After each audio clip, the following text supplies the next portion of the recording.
All right, so today we are going to take a look again at the evangelical history of anti-LGBT rhetoric, hate, and violence. This time I'm going to be focusing strictly on the evangelical message. I will mention a couple of key mass death events for LGBT people, but I will not be going into any super descriptive explanations of what happened, and we'll keep it a little bit more PG for those who were not emotionally or psychologically able to watch my other video. I will still have the clips of speeches, sermons, and whatnot in there. So there is still a trigger warning for homophobia and transphobia. That's what this is all about. It is a tough topic, but I really feel like, especially whenever we experience one of these mass tragedies in the LGBTQ community, we should be reminded of where this all came from. In the last decade, violence against LGBTQ identified persons has been roughly 1 in 5 hate crimes in America. Mainly targeted at gay men and trans women, 64% of LGBTQ people have experienced some sort of anti-LGBTQ violence or abuse. Less than half have reported a positive experience with law enforcement. Here is a timeline of how evangelicalism and the rise of the moral majority influenced violence against the LGBTQ people in America. Most of the information that I received was from the Southern Poverty Law Center. They have an extensive listing of the different groups and people that have been part of this movement and are an excellent source. In 1973, RJ Rushdoony, the father of the Christian Reconstructionist movement, said that Reconstruction is opposed to modern notions of equality, democracy, or tolerance. Instead, it embraces the most draconian of religious views. He supported the death penalty for homosexuals, among other abominators, including interracial marriage, which he called being unequally yoked. That year, the upstairs lounge in New Orleans, Louisiana was set fire and 32 people died. The crime was never solved, and the tragedy was met by a marked silence from politicians and even jokes on the radio. Churches refused to hold a memorial for any of the victims. In 1977, Donald E. Wildman formed the National Federation for Decency, which would change its name in 1988 to the American Family Association, and you'll see them during the 2000s and 2010s as being much more active. That year, Harvey Milk and Mayor George Moscone were assassinated by a right-wing religious zealot. Tim LaHaye called gay people militant, organized, and vile in his book, What Everyone Should Know About Homosexuality. California State Senator John Briggs introduces a ballot initiative to ban gay teachers. He said 1/3 of San Francisco teachers are homosexual, and I assume most of them are seducing young boys in toilets. 500,000 signatures of California registered voters to place on the ballot in November the question of whether or not we are going to restore morality to the classroom and remove openly and blatant homosexuals from influencing and teaching our young. The main event in California in November, when we put this national question to the people of this country, whether or not we're going to have homosexuals teaching immorality in the classrooms of California and in this country.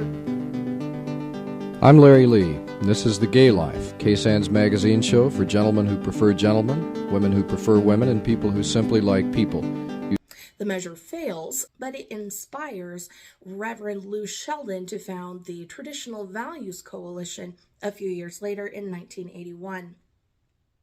In 1979, Reverend Jerry Falwell founds the Moral Majority and declares war on homosexuality. I left school, as I said earlier, believing that winning souls, baptizing new converts, discipling, mentoring believers, light of the world ministry was all I was called to be and do. Francis Schaeffer called me one day. He said, "You know, Jerry, you're doing a great job preaching the gospel, but you're a total failure at confronting the culture. I've never heard you mention abortion."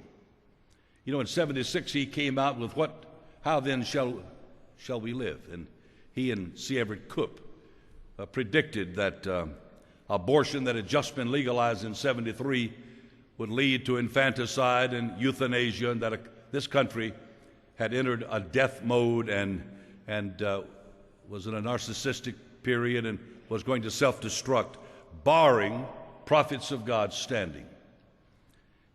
And that led me in 1979 to form the Moral Majority. Pro-life, pro-family, strong national defense. This was back during the Cold War. Strong national defense and support for the State of Israel. Those were our four tenets. And we registered 8.5 million voters and activated millions more who were registered as evangelicals but who were not voting. And so we began looking for somebody we could support. And then we sat down with the former California governor, a fellow named Ronald Reagan. In about 30 minutes, we all four looked at each other and said, "That's the guy right there." Paul Weyrich wrote in The Next Conservatism that the goal was to root out cultural Marxism and restore a non-ideological American republic, which is what we had up until the wretched 1960s. In 1980, Paul Cameron begins publishing pseudoscientific pamphlets proving that gay people commit more murders, molestations, and intentionally spread disease. He was expelled from the American Psychiatric Association in 1983 for ethics violations. In 1981, moral majority allies in Congress proposed the Family Protection Act, which would bar federal funds from going to any organization that suggests homosexuality can be an acceptable alternative lifestyle. President Reagan endorses it, but it does fail. That year, RJ Rushdoony publicly called for the death penalty for homosexuals. Present, churches rarely ever touch on the subject unless it is the liberal churches who sponsor homosexual groups. But it is important to understand that homosexuality is a very significant part in human history. It has long been a part of every revolutionary underground movement and of secret societies. It has a long history from pre-Christian times of being linked to subversive and revolutionary movements, and still does today. But every search for the totality of the other human being apart from God is vicious, depraved, and under the condemnation of God's law. Has, as St. Paul declared, all the earmarks of a homosexual culture, that is, a culture at war with God and God's reality, and is therefore under the judgment of God, who, knowing the judgment of God, that they which commit such things are worthy of death, not only do the same, but have pleasure in them that do them. James Dobson, Beverly and Tim LaHaye, Jerry Falwell, Tony Perkins, and Phyllis Schlafly meet with George W. Bush during his first campaign for president. In 1982, the Department of Defense says homosexuality is incompatible with military service, and almost 17,000 gay service members are discharged through the 1980s. Even though, in 1989, a study will show that gay recruits are just as good or better than heterosexuals. That year, Bob Jones University has its tax-exempt status revoked because it will not racially integrate. They would only allow people of color who were married within their race due to their beliefs on interracial marriage. In 1983, Pat Buchanan calls AIDS nature's revenge on gay men. In 1984, Tim LaHaye, D. James Kennedy, and Donald Wildman found the Coalition on Revival to promote theocracy, including anti-gay principles. Jay Grimstead later tells The Advocate, homosexuality makes God vomit. In 1985, Paul Cameron talks about AIDS at the CPAC the Conservative Political Action Conference, and says the extermination of homosexuals might become necessary. In 1986, the first congressional hearing on anti-gay violence happens. Kathleen Saris was stalked, assaulted, beaten, and raped by a Christian soldier who said he was acting for God. She testified, "That's what he was doing to me, was God's revenge on me, because I was a queer and getting rid of me would save children." Anti-gay groups praised the Supreme Court decision to uphold anti-sodomy statutes that year. In 1987, Boston's Gay Community News published satire about a gay agenda, and anti-gay groups took it as proof of a secret homosexual agenda. In 1988, fundamentalists in the Oregon Citizens Alliance fight against the governor's order to ban anti-gay discrimination in state hiring. Lou Mabin claims promiscuous sodomite activists have called for the closing of all churches that oppose them and the total destruction of the family. In 1989, U.S. Representative William Dannemeyer publishes Shadow in the Land, Homosexuality in America. He calls lesbians and gay men the ultimate enemy and says they will plunge our people and indeed the entire West into a dark night of the soul that could last hundreds of years. In 1990, University of Colorado coach Bill McCartney founds Promise Keepers. He calls gays a group of people who don't reproduce, yet want to be compared with people who do reproduce, and homosexuality is an abomination to Almighty God. In 1991, Pat Robertson founds the ACLJ, which will go on to fight against marriage equality, calling it a cancerous perversion that directly attacks the family, which is the most vital cell in society. In 1992, Colorado voters overturned municipal laws protecting LGBT people from discrimination. Tony Marco said it was special rights because gay people are inordinately wealthy and politically powerful and neither need nor deserve the rights they demand. The Gay Agenda, a 20-minute video including racy scenes from pride parades, is released by Antelope Valley Springs of Life Church. It was aired on the 700 Club and would become one of the most widely viewed pieces of anti-gay propaganda. At the RNC in Houston that year, Pat Buchanan declares, "There is a culture war going on in our country for the soul of America." Signs outside read, "Family rights forever, gay rights never." Oregon Citizens Alliance backed Measure 9, which would have added homosexuality, pedophilia, and masochism as abnormal behavior into their state constitution. It failed. In 1993, Hawaii's Supreme Court rules that denying same-sex couples marriage licenses violates the basic human rights guaranteed in the state constitution unless the state can show a compelling reason to prevent gay marriage. President Clinton proposes to lift the ban on openly gay military personnel. Anti-gay activists shut down the phone lines to Congress in protest. D. James Kennedy said, "Honestly, would you want your son, daughter, or grandchild sharing a shower, foxhole, or blood with a homosexual?" Cobb County Commission passes a resolution calling homosexuality incompatible with the standards to which this community subscribes.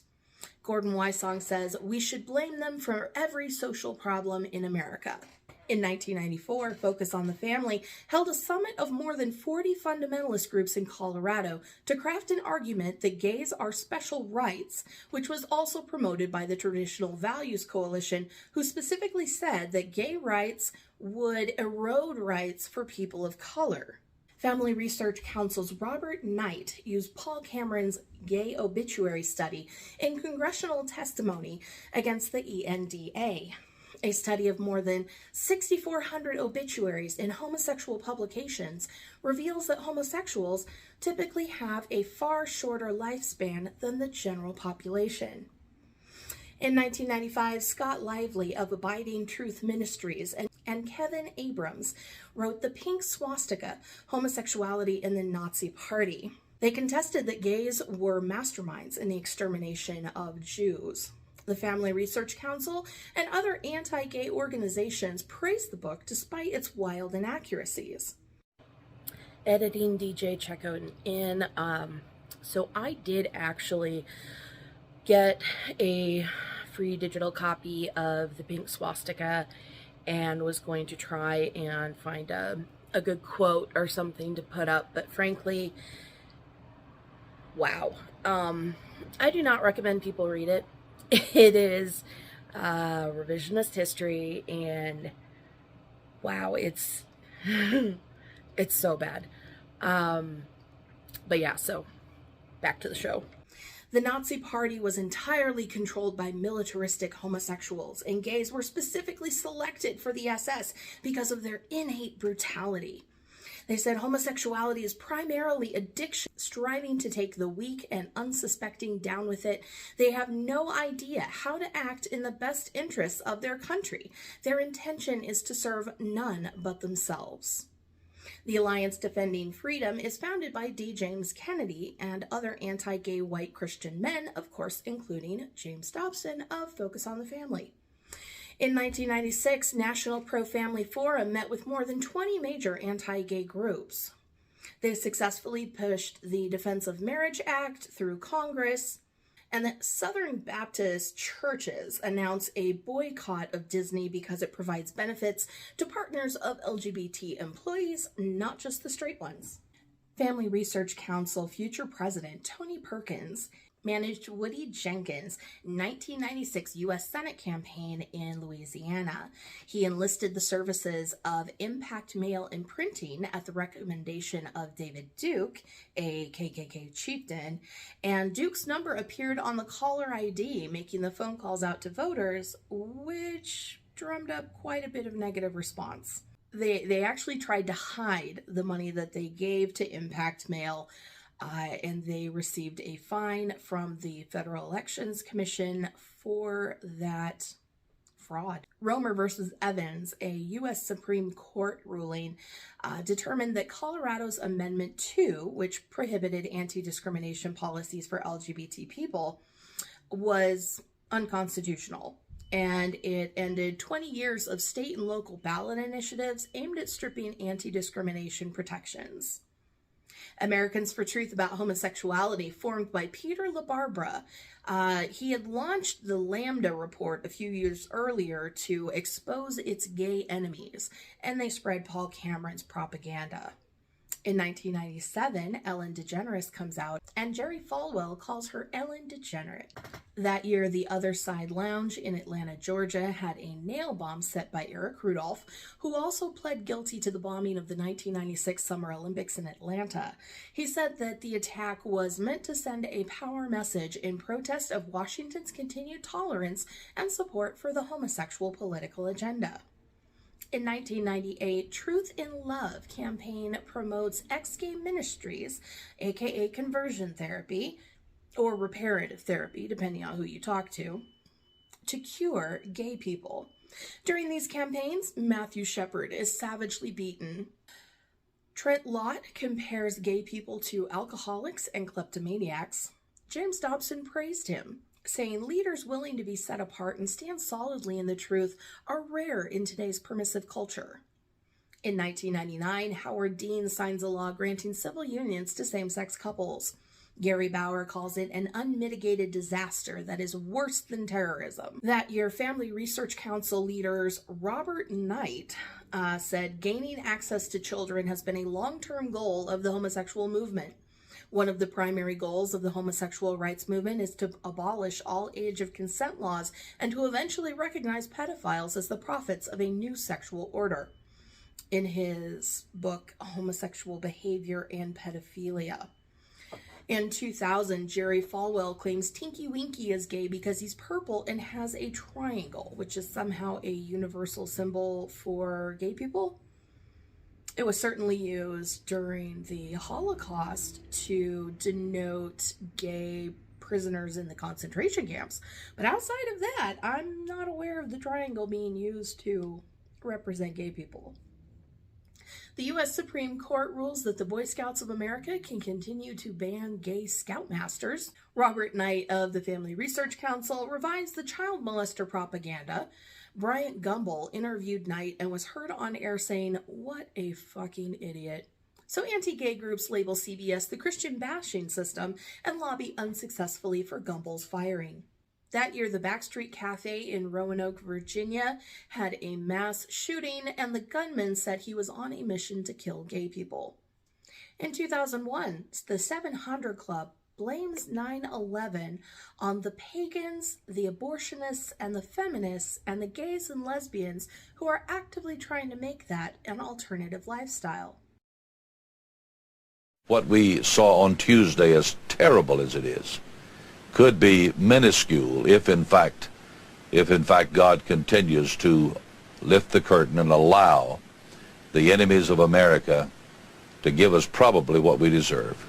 Well, Jerry, that's my feeling. I think we've just seen the antechamber to terror. We haven't even begun to see what they can do to the major population. The ACLU's got to take a lot of blame for this. Oh, yeah. And I know I'll hear from them for this, but throwing God, or successfully with the help of the federal court system, throwing God out of the public square, out of the schools. The abortionists have got to bear some burden for this, because God will not be mocked, and when we destroy 40 million little innocent babies, we make God mad. I really believe that the pagans and the abortionists and the feminists and the gays and the lesbians who are actively trying to make that an alternative lifestyle, the ACLU, People for the American Way, all of them who tried to secularize America, I point the finger in their face and say, you helped this happen. In 2002, Reverend Michael Brake, a convicted abortion clinic bomber, praises Saudi Arabia for beheading 3 gay men on New Year's Day. He said, "Let us give thanks. Let us welcome these tools of purification. Open the borders. Bring in some agents of cleansing." Tim Daly said, "A little reported fact is that homosexual and lesbian relationships are far more violent than our traditional married households," in his book, Homosexual Parenting, Placing Children at Risk. Americans for Truth About Homosexuality compared homosexuality to smoking, alcohol, and drug abuse, and a lethal behavior addiction, a dangerous practice that is neither normal nor benign. In 2003, Alan Sears co-authors The Homosexual Agenda, Exposing the Principal Threat to Religious Freedom Today. It asserts that the goal of all LGBT people is to silence conservative Christians. He also claims SpongeBob SquarePants is gay. Massachusetts Supreme Judicial Court rules that same-sex couples have the right to marry. Paul Weyrich declares marriage the final frontier for civilization as we know it. The U.S. Supreme Court overturned state anti-sodomy laws in Lawrence versus Texas, ruling that gay people are entitled to an autonomy of self that includes freedom of thought, belief, expression, and certain intimate conduct.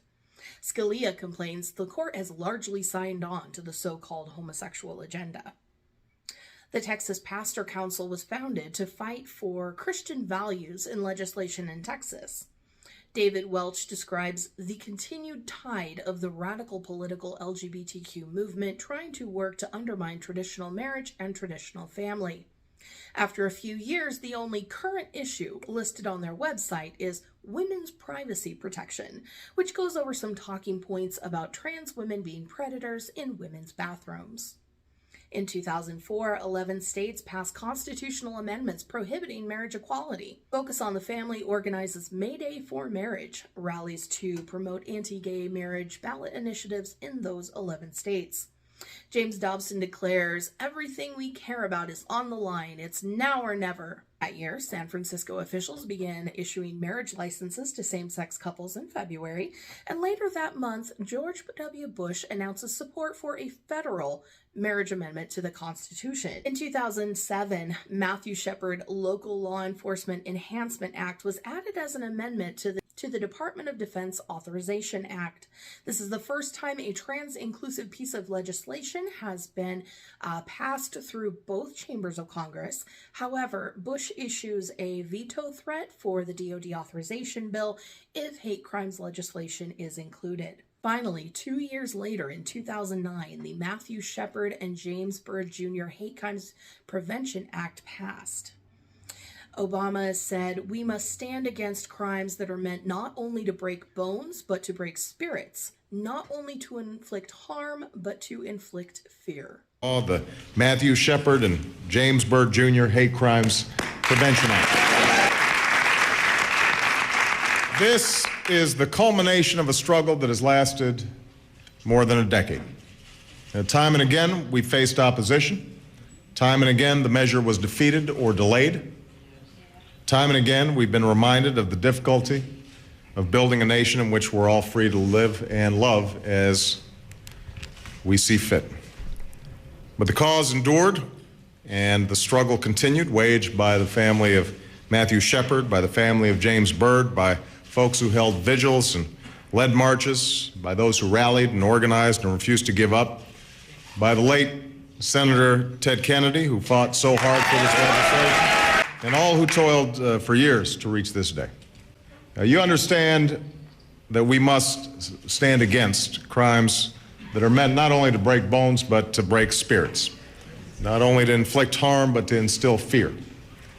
You understand that the rights afforded every citizen under our Constitution mean nothing if we do not protect those rights, both from unjust laws and violent acts. Because no one in America should ever be afraid to walk down the street holding the hands of the person they love.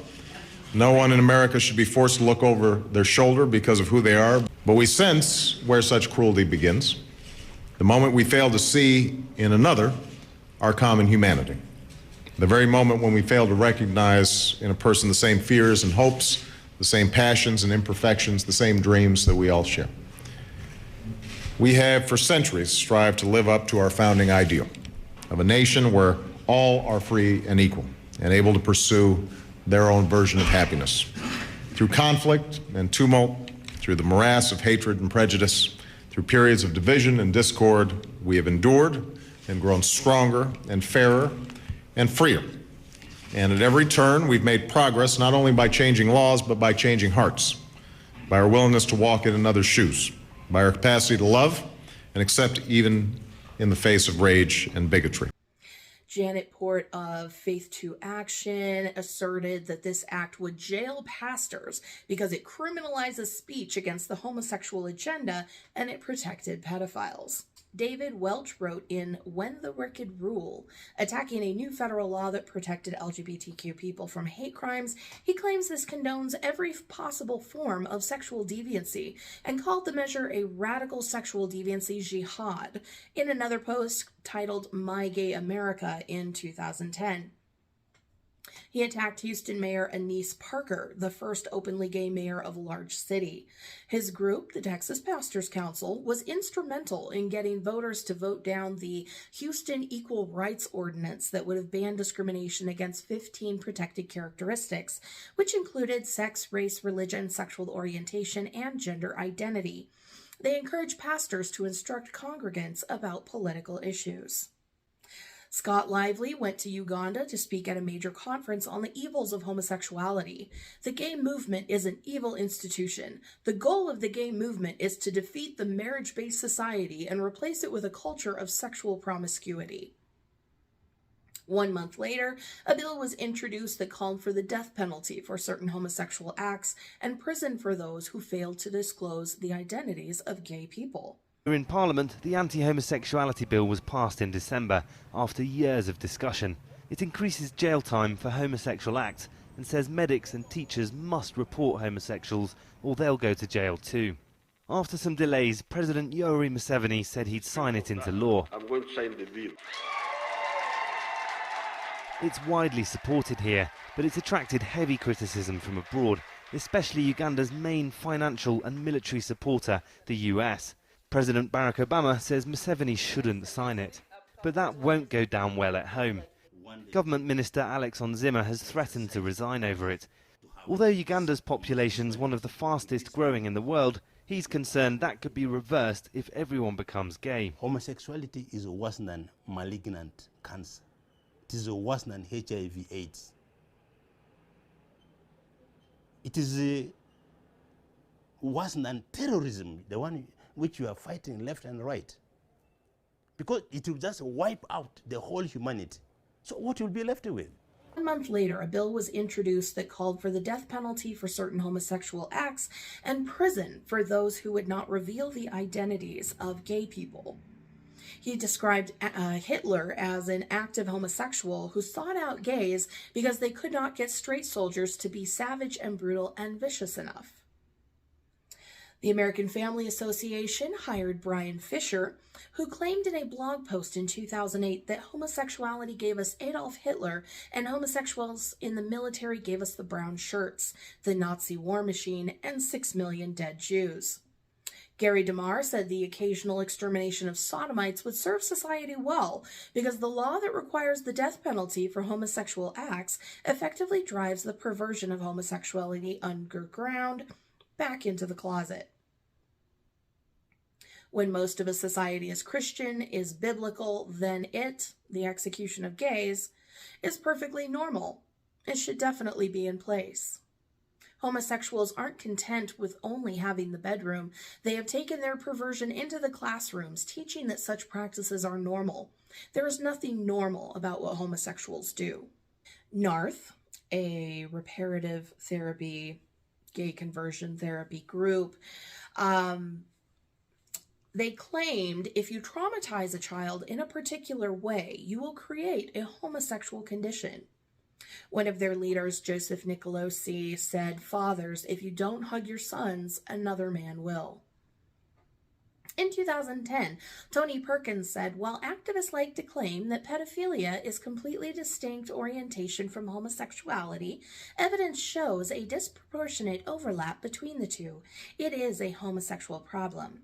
He listed that on the Family Research Council website. Brian Fisher suggested criminalizing homosexual behavior and forcing gays into reparative therapy. Peter Sprigg said, welcoming open homosexuality in the military would clearly damage the readiness and effectiveness of the force, in part because it would increase the already serious problem of homosexual assaults in the military, in his post labeled Homosexual Assault in the Military. Kansas State University professor Walter Schum released a study in the British Journal of Biosocial Science, formerly the Eugenics Review, argued that homosexuals are more likely to raise homosexual children through modeling gay behavior.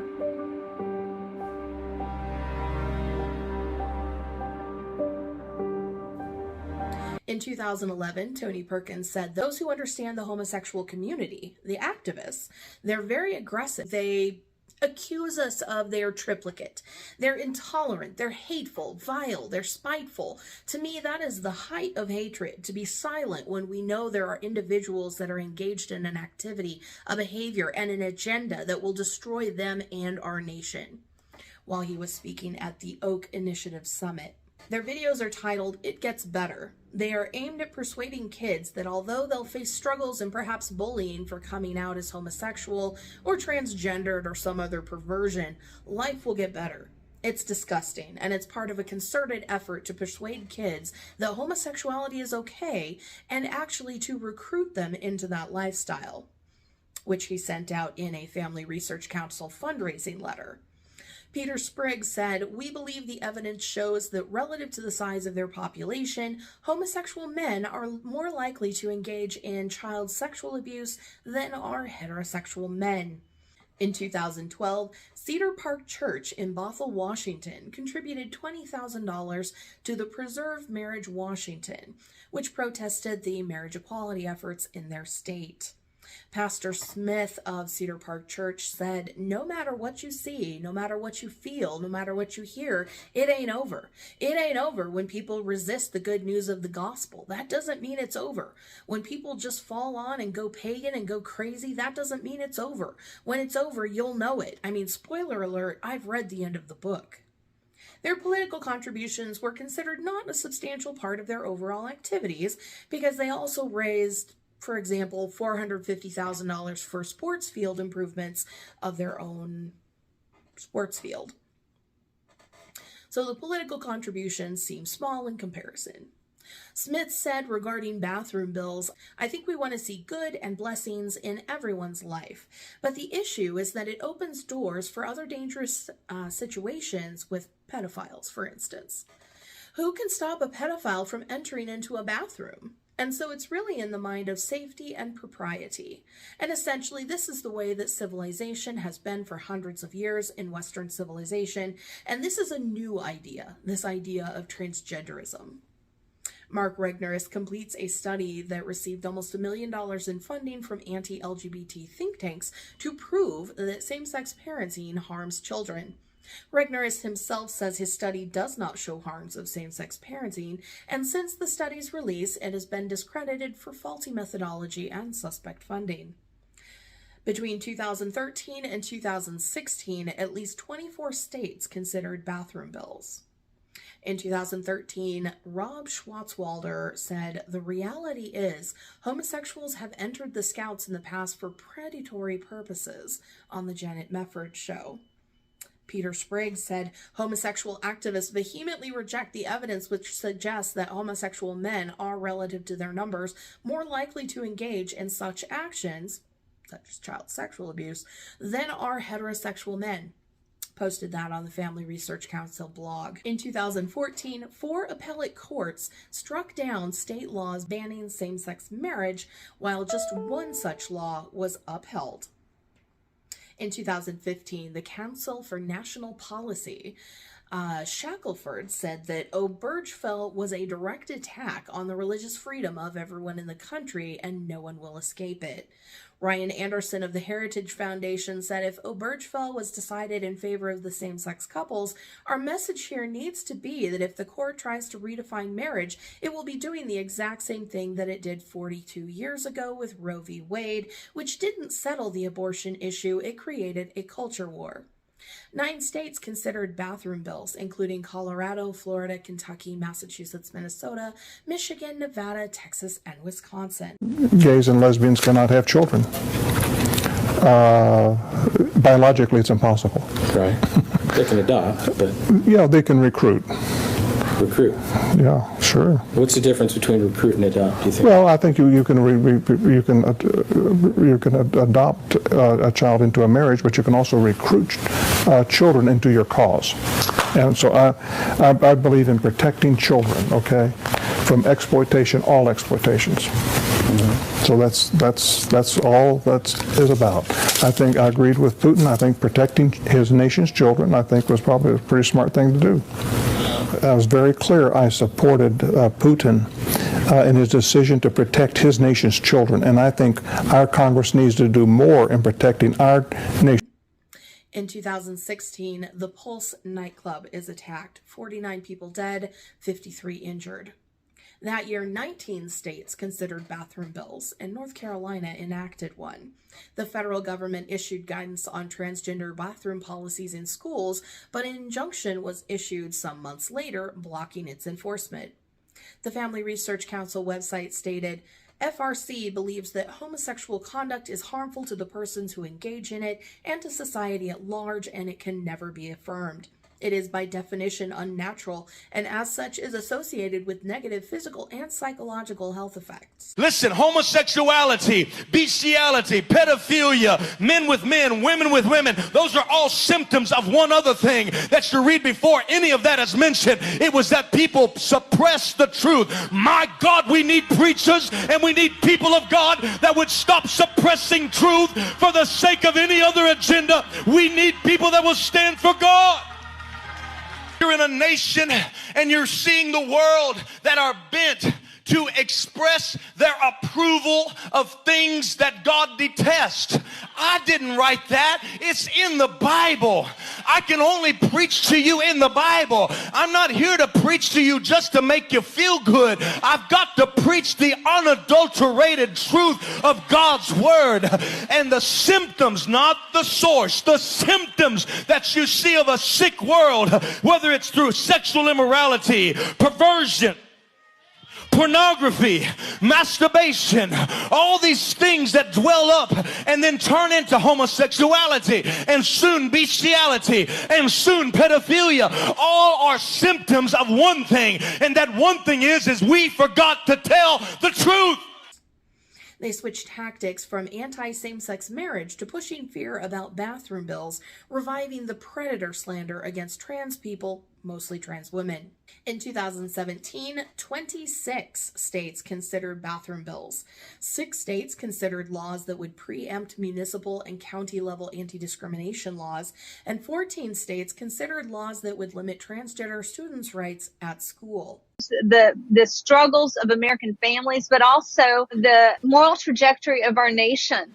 In the back of our bus, it says, honk if you know what a woman is. This is the year of American parents. Parents are so discouraged about what is happening, how their children are literally being targeted by pedophiles and just people who are ignorant, honestly, in their classrooms. This is time for parents to step up. And young women came out and they're very concerned about the issue of women's sports. But more underneath that, and more importantly, is recognizing that God made male and female, and that we are created uniquely with dignity in his image. And so it's almost, you could almost call it stolen valor. The idea that you can simply suggest and decide one day that you're a woman without recognizing our experience, that God created us uniquely, is very painful for women. And at this moment, you have the young women that are stepping forward to take it head on. In 2018, Peter Sprigg said, "The position of social conservatives regarding homosexuality is based in the conviction that homosexual conduct is objectively harmful."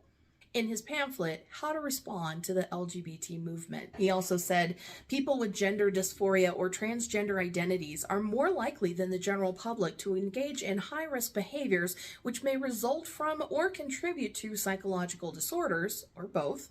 High rates of suicide exist even among those who have already received gender reassignment surgery, which suggests that these suicidal tendencies result from an underlying pathology." Not this horrible anti-trans society. I know they'll mock at that idea, but if you are male, genetically you are male, biologically you are a male, and you say, well, I'm not a male, I'm a female. I mean, what's to keep you from saying you're an animal? He said on the Washington Watch radio show. Tony Perkins said, 3 years since the decision that redefined marriage for America, the left is still bulldozing their way through every possible social norm.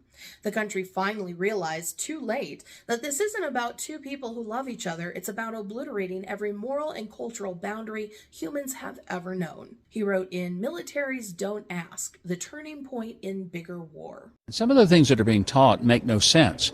For example, to teach boys that they can just one day wake up and pretend they're a girl and that makes them a girl. This is insane. That's not just a matter of a cultural abnormality. This is really something that is satanic and demonic.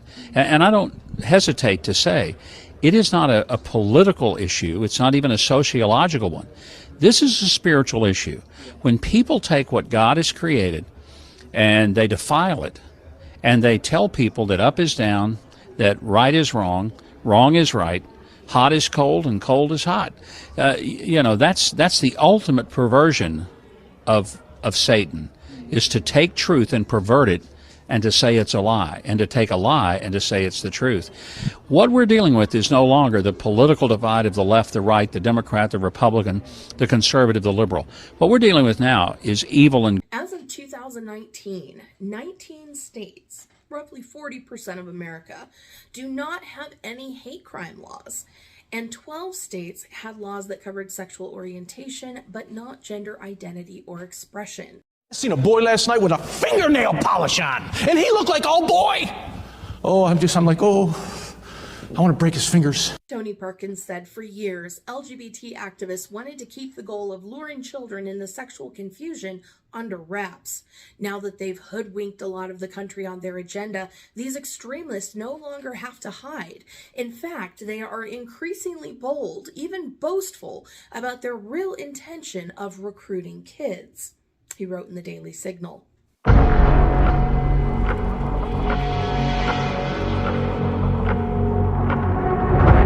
Sarah Perry said, by ignoring underlying conditions, the demands of transgender supremacy ignore our unique kids, especially those with autism and mental health diagnoses. They deflect much-needed resources away from the pandemic of autism. The Family Research Council website stated, "Our country understands that Scientology is a cult, but we still don't seem to understand how much the transgender movement mirrors cults like Scientology." They labeled that the regressive cult of transgenderism. A woman shall not wear anything that pertains to a man, nor a man put on a woman's garments, for all who do so are an abomination. In 2020, the Alliance Defending Freedom demanded discrimination against trans kids in sports to protect women's sports and create fair play.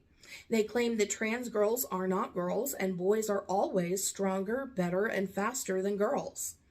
15 states have passed laws barring transgender kids from playing sports in their lived genders. 2 have outlawed any mention of LGBTQ history or people. Anti-LGBT groups deployed scare tactics about men disguised as women in girls' bathrooms.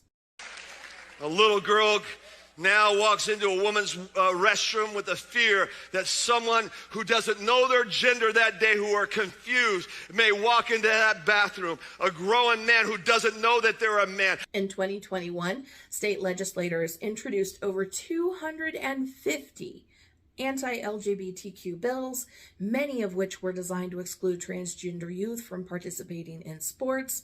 24 of the bills were enacted, more than the total for the prior 3 years combined.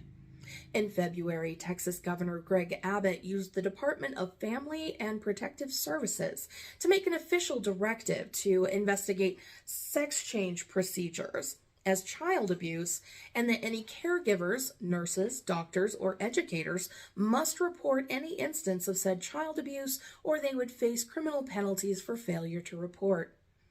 It should be noted that the sex change procedures that are noted in this directive are even things like social transitioning, which is using different pronouns, using a different name, changing your hairstyle, changing the way you dress. Those are considered child abuse. He also targeted gender-affirming facilities to be investigated by the Department of Family and Protective Services.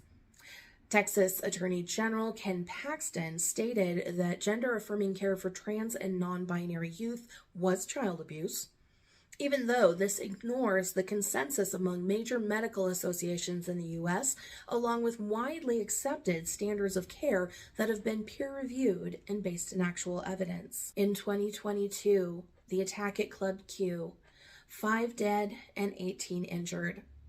Some of the most vitriolic anti-LGBTQ evangelical leaders are linked to Focus on the Family dating back to the 70s and 80s.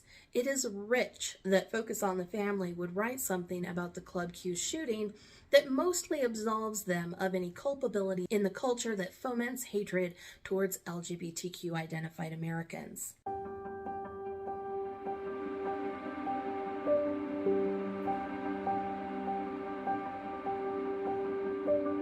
According to the American Psychological Association, children are no more likely to be molested by LGBTQ parents or their LGBT friends or acquaintances.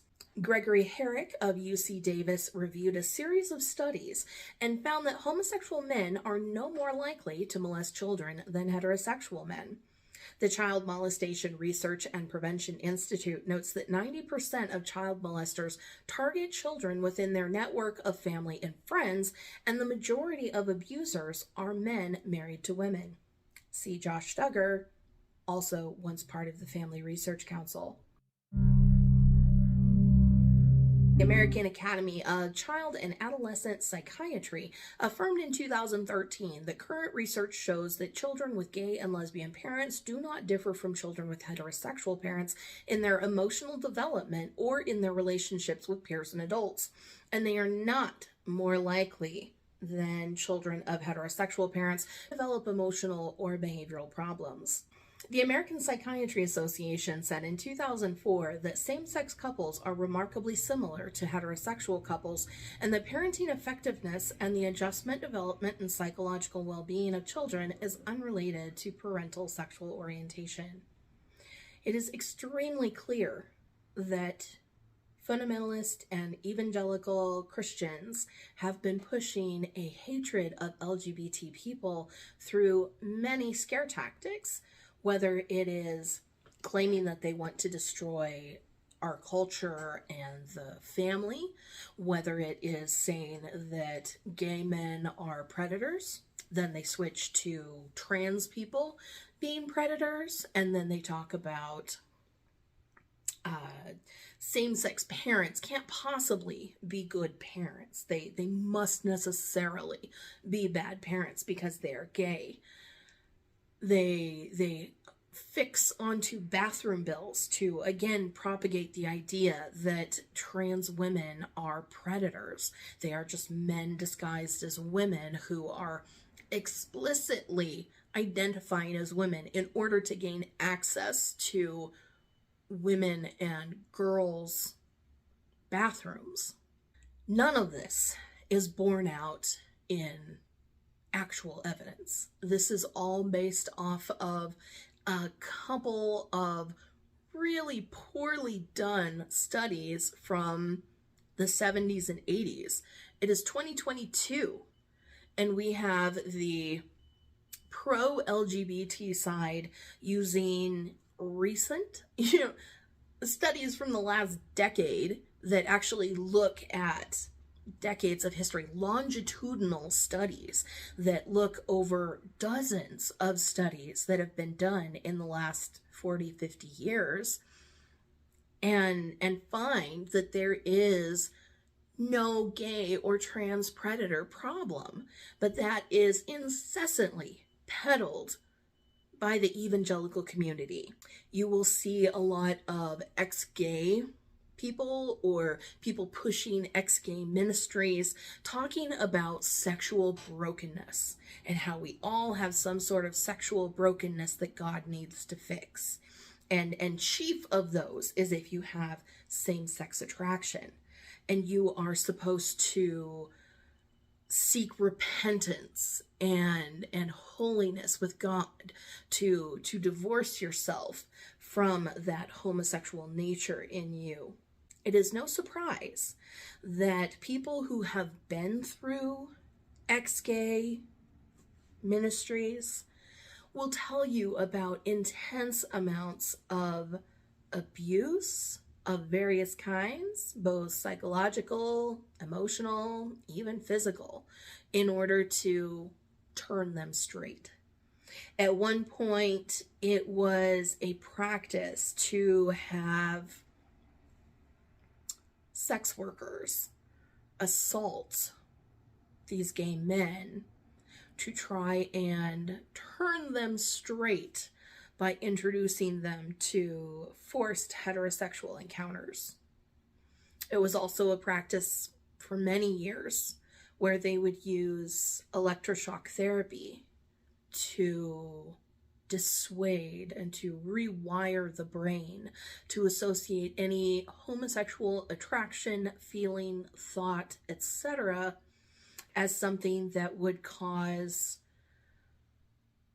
psychological distress and potentially physical repercussion, to where you would become nauseous or have pain, or the main thing was they wanted to cause erectile dysfunction when things like gay porn or gay desires were experienced by the gay man, because then he can't do anything. It is so frustrating that groups like Focus on the Family continue to absolve themselves of any part in this culture that foments so much hatred for LGBT people, especially gay men and trans women. But overall, they think we're here to recruit kids. The fact that we want to acknowledge that gay people exist in schools is us trying to recruit children. They have actually said that adoption by same-sex parents is recruiting versus adoption by a heterosexual couple. They assume that gay people only want children in order to further some hidden homosexual agenda. In recent years, with in the last decade or so, with the rise of things like Twitter and Getter and Parler and Truth Social, anti-LGBT individuals, whether they be spiritual leaders, political leaders, or just your average Joe in the neighborhood, they have become much more empowered to say the quiet part out loud. They will directly call people pedophiles. They will directly call them groomers.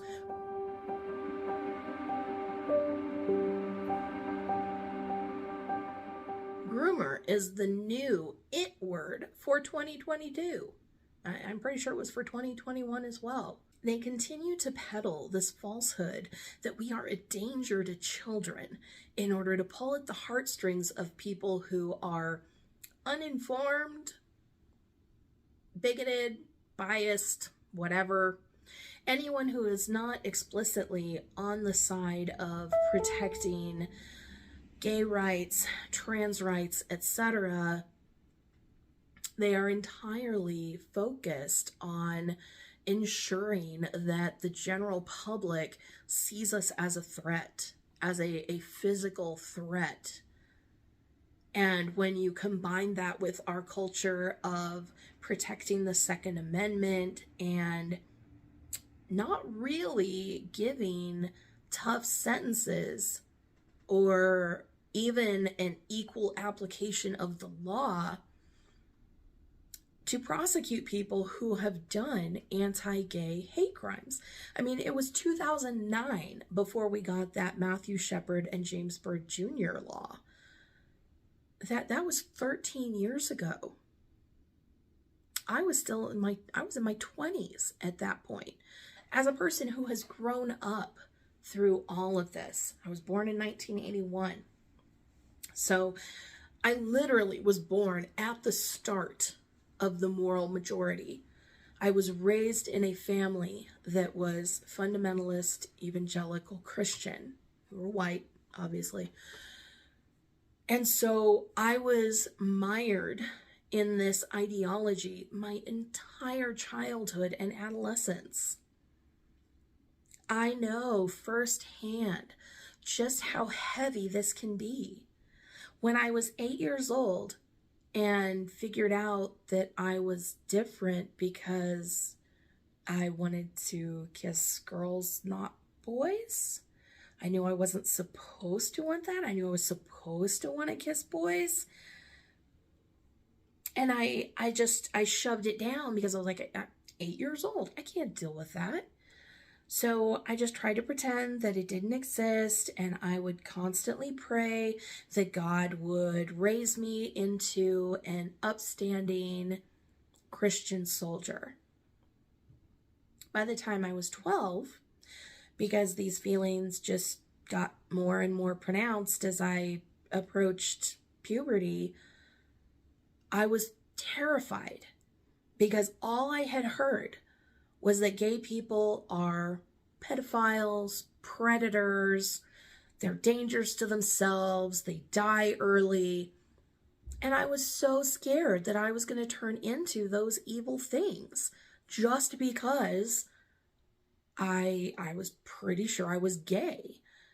And by the time I was 17, I had tried to unalive myself because I determined that it would be better for me to be in glory with God before I did anything awful, like have a homosexual relationship that would undoubtedly plunge me into both moral and legal issues because I would become this horrible person by taking part in that relationship.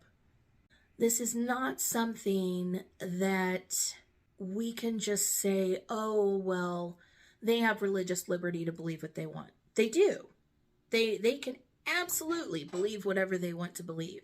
However, for at least 50 years, these people have been working to make it illegal or have it remain illegal to be LGBTQ. They have tried to build up a culture that will push for these illegalities if they can't actually push them through just as themselves. Obviously, you've got to get the voters' support. So they make it this whole movement for 50 years to infringe on the rights of LGBT people who just want to live their lives. I have a job, I have hobbies, I really enjoy movies and video games. I have some friends that I truly enjoy hanging out with, having game nights, joining for Friendsgiving or Christmas or New Year's. It's a totally normal life. There is nothing crazy about the way that I live my life. But I was raised to believe that by this time in my life, I would be this intense predator of children, potentially a murderer. I would likely have AIDS and have died by now, actually. So we cannot be blind to the impact that this has had on the last few generations of people. There are so many people who were raised like me, but were not gay. And so they just internalized this bigotry as the way things should be and have become bigoted adults that are currently voting for people like Donald Trump. There is a growing movement to protect LGBT people. You can see in graphs that the number of people who support protections for LGBT people, who support the lives of, and communities of LGBT people, is growing year over year. People are leaving the conservative Christian religion and are becoming non-denominational or agnostic or atheist, in part because of this crusade that the church has been waging on LGBT people.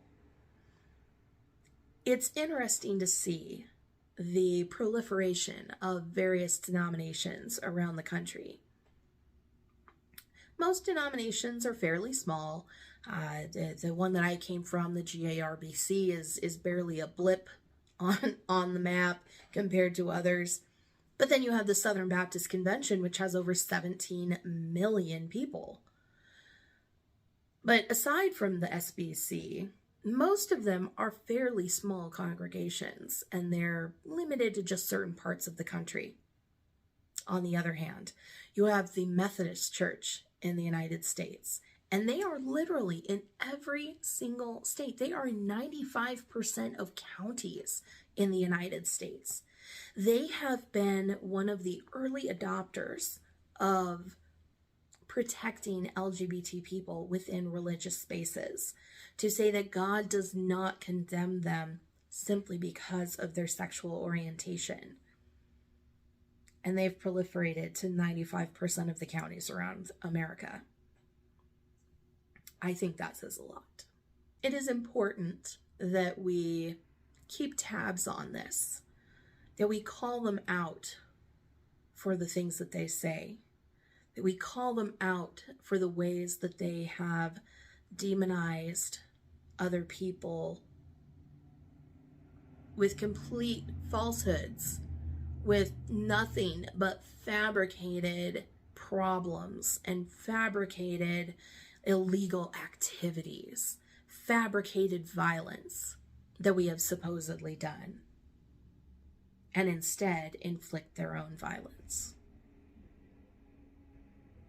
It reminds me of, in one of my denominational videos, I talk about how missions Organizations have gone to remote places with previously uncontacted tribal organizations, and they have ministered to those people by, converting them to Christianity from whatever indigenous religion that they had.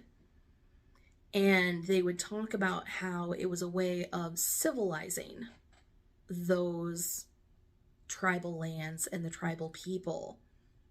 But they would end up basically switching whatever the pagan violence was for Christian violence. In one such instance, they had an African tribe where the men would dance around in a ceremonial mask, and the women of the tribe were not supposed to know that it was actually a mask on top of a tribal member.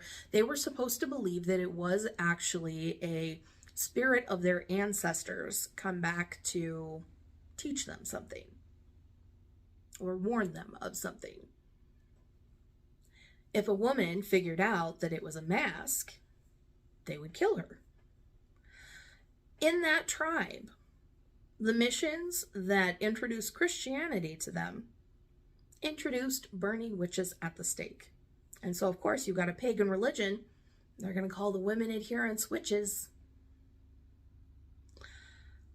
So they replace one form of violence with their own religiously sponsored violence. This is something that has been going on for time immemorial. There have been religious overtakings of various countries and governances and things like the Crusades and the Inquisition and the Salem witch trials. We have so many examples of Christianity leading to extreme violence. And in the last 50 years, we have seen another push from fundamentalist evangelical Christianity to create violence against a subset of people that are outside of what they believe their biblical dictates to be. I have discussed in other videos how those biblical dictates are wildly differentiated between different denominations, even different denominations of Protestantism or evangelicalism. There are innumerable separations of theology amongst churches. And yet, they believe themselves so certain of this theology that it warrants violence against others.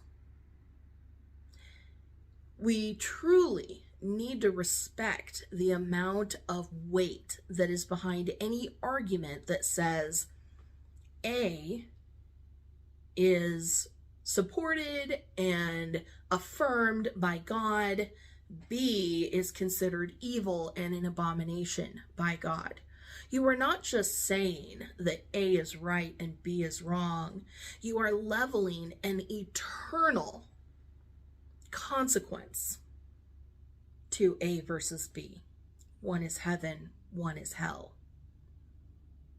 So this is not just a simple disagreement, something that we can agree to disagree on. They are the ones making this an eternal moral issue. They started the war. We're just trying to exist.